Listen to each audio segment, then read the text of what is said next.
Combien d'occasions avons-nous laissé filer, étouffés par notre manque de confiance en nous-mêmes? Combien de fois avons-nous regardé les opportunités s'éloigner, paralysés par notre peur de l'échec et du rejet? Et combien en manquerons-nous encore si nous laissons ce manque de confiance dicter notre vie? Pendant ma dernière année de lycée, j'ai développé l'objectif d'améliorer ma confiance en moi. J'admirais les personnes confiantes et je souhaitais leur ressembler.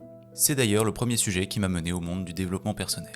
Dans cette optique, j'ai regardé un nombre plus que conséquent de vidéos. Mais je n'ai jamais vraiment trouvé mon compte.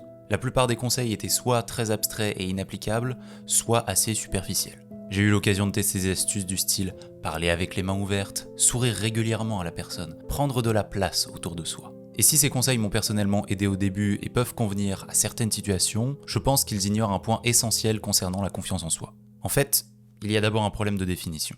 Une partie de mes recherches pour cette vidéo consistait à analyser les autres vidéos et articles qui ont été réalisés sur le sujet, afin de voir ce qui s'était déjà fait. Et il y a un point qui revenait régulièrement. La confiance en soi était définie de manière purement subjective. Parfois elle correspondait au charisme, parfois à une sorte de posture mentale. Cela manquait souvent de clarté et en tant que spectateur, j'étais un peu confus. Voici donc la définition psychologique à laquelle je vais me référer tout au long de cette vidéo. La confiance en soi se réfère à la croyance en ses propres compétences et à la confiance en sa capacité à accomplir des tâches spécifiques. Elle est donc souvent centrée sur des compétences particulières. Par exemple, j'ai confiance en ma capacité à m'entraîner 5 fois par semaine. En revanche, je n'ai absolument pas confiance en ma capacité à tenir une conversation en allemand.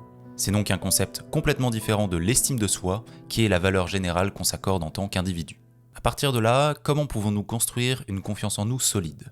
La plupart des travaux de psychologie sur le sujet s'accordent sur le fait que la confiance se renforce par cycle. J'expérimente et je réussis quelque part, donc je gagne en confiance, et ainsi de suite. Autrement dit, le succès entraîne le succès. Lorsque les choses se déroulent de cette manière, avoir confiance en soi semble simple. Bien sûr que j'ai confiance en le fait que je puisse faire du ski, j'en fais depuis des années et je ne tombe presque jamais. Cependant, si vous souhaitez vous lancer dans un tout nouveau domaine, il est fort probable que vous n'ayez absolument pas confiance en vos capacités, étant donné que c'est un nouveau domaine. Et c'est là que le problème se corse. Si je n'ai pas confiance en mes capacités, comment puis-je passer à l'action ? Une solution que nous pourrions adopter est de se convaincre que l'on est déjà une personne confiante. Nous pourrions par exemple nous mettre devant notre miroir et nous répéter « Je suis fort et je suis confiant. Je suis beau et je n'ai peur de rien. J'attire les femmes, j'attire l'argent, j'attire tout et tout le monde m'aime. » Mais honnêtement, je pense que cela crée simplement un décalage avec la réalité. Il y a d'ailleurs une citation de Mark Manson qui illustre très bien cela. Quelqu'un qui a vraiment confiance en lui n'éprouve pas le besoin de se planter devant une glace pour répéter 50 fois « Je suis confiant ». Il l'est, point barre. Ici, nous cherchons en fait une confiance en nous qui nous permette de passer à l'action tout en ayant conscience de ne potentiellement pas avoir les capacités requises pour réaliser la tâche spécifique. Mais il y a un ennemi, là dehors, une entrave qui nous empêche d'atteindre cette confiance. Une peur insidieuse et persistante. La peur de l'échec. La peur de l'échec est un mécanisme profondément ancré dans notre psychologie, et elle repose notamment sur différents besoins. Nous pourrions citer par exemple notre besoin de compétence, notre besoin d'autonomie, ou encore notre besoin de sécurité. Dans le cadre de cette vidéo, je vais décrire celui qui semble avoir le plus d'impact sur moi, et je pense sur vous de manière générale, j'ai nommé le besoin d'acceptation. Les êtres humains ne peuvent pas vivre seuls. Nous sommes des animaux profondément sociaux. D'un point de vue de l'évolution, se retrouver seul entraînait presque à coup sûr la mort. Bien évidemment, ce n'est plus réellement d'actualité dans notre époque. Nous ne nous battons plus jour après jour pour survivre dans des conditions extrêmement hostiles, poursuivis par des tigres à dents de sabre. Et j'en suis d'ailleurs ravi. Cependant, nous conservons toujours ce besoin d'être acceptés par tout le monde.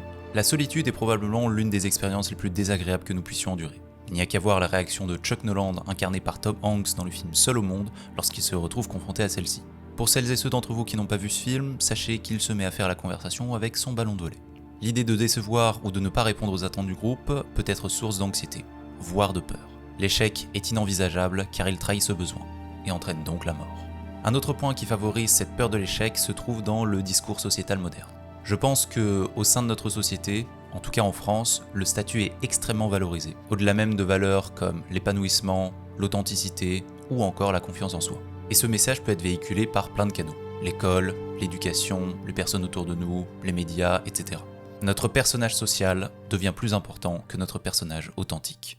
Avoir conscience de ces biais psychologiques constitue déjà une première étape vers la résolution du problème. Lorsque je connais les mécanismes sous-jacents, il m'est beaucoup plus simple d'avoir une pensée rationnelle sur une situation. La prochaine fois que vous vous heurterez à la peur de l'échec, je vous recommande de vous questionner sur la provenance de cette peur. Vous pouvez essayer de creuser la question par exemple à l'aide d'un journal. J'ai personnellement une application de notes absolument remplie de ce genre de questions. Parfois, le simple fait d'extérioriser et de rationaliser cette peur suffit à l'effacer. À présent, j'aimerais vous partager un état d'esprit tout simplement surpuissant et qui m'aide à vaincre cette peur de l'échec et à agir avec confiance. Cet état d'esprit, c'est un peu une expérience de pensée et elle me permet de prendre de la hauteur sur la manière dont je perçois le monde.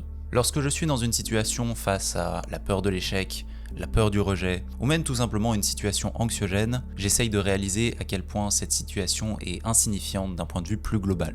Cette peur de rater ma présentation orale, de recevoir des critiques ou d'être rejeté par cette personne est complètement insignifiante à l'échelle de l'univers. Les problèmes que nous rencontrons dans notre perspective individuelle sont minimes à l'échelle du monde. Nous sommes à peine un grain de sable dans l'univers, et les galaxies les plus éloignées de nous se trouvent à plus de 45 années-lumière de distance. Pour vous donner un ordre d'idée, en kilomètres ça donne ce chiffre que je ne saurais absolument pas prononcer actuellement. Qui plus est, les problèmes que je rencontre à un instant donné sont probablement minimes d'un point de vue temporel. À l'échelle de ma vie, un simple contrôle de maths a une importance infime. Rien n'est permanent et l'entropie anéantira absolument tout. Nos victoires, nos échecs, les personnes autour de nous, cet écran, même les mémoires se perdront à tout jamais. Tout élément connu et inconnu disparaîtra et l'univers sombrera dans un froid absolu et éternel où la notion même de temps n'aura plus aucun sens. Réaliser cette perspective peut clairement être une vision assez déprimante. Cependant, passer ça, c'est paradoxalement une idée que je trouve finalement libératrice. Je suis libre d'expérimenter et de faire ce que bon me semble. Et si une personne me critique ou me rejette pour avoir agi de manière authentique, ou si je me plante royalement quelque part, ça n'a absolument aucune importance à l'échelle de l'univers. Nous allons tous finir au même endroit et tout ceci n'aura plus d'importance. Cet état d'esprit me permet d'agir en accord avec mes valeurs. D'ailleurs, cette chaîne YouTube n'existerait probablement pas sans lui. La vie est courte, un jour tous mes problèmes et tous vos problèmes vont cesser d'exister. Avec cela à l'esprit, prendrez-vous l'initiative avec confiance, même face à la peur et l'incertitude? Opterez-vous pour l'inconfort de l'action ou les regrets de l'inaction? Merci d'avoir regardé cette vidéo jusqu'au bout. Si mon contenu vous plaît, n'hésitez pas à vous abonner et à partager la chaîne, c'est le meilleur moyen de soutenir mon travail. Si vous souhaitez améliorer votre confiance en vous à travers le sport, je vous recommande cette vidéo où je vous partage 5 astuces simples pour ancrer durablement le sport dans votre vie. Sur ce, je vous dis à la prochaine.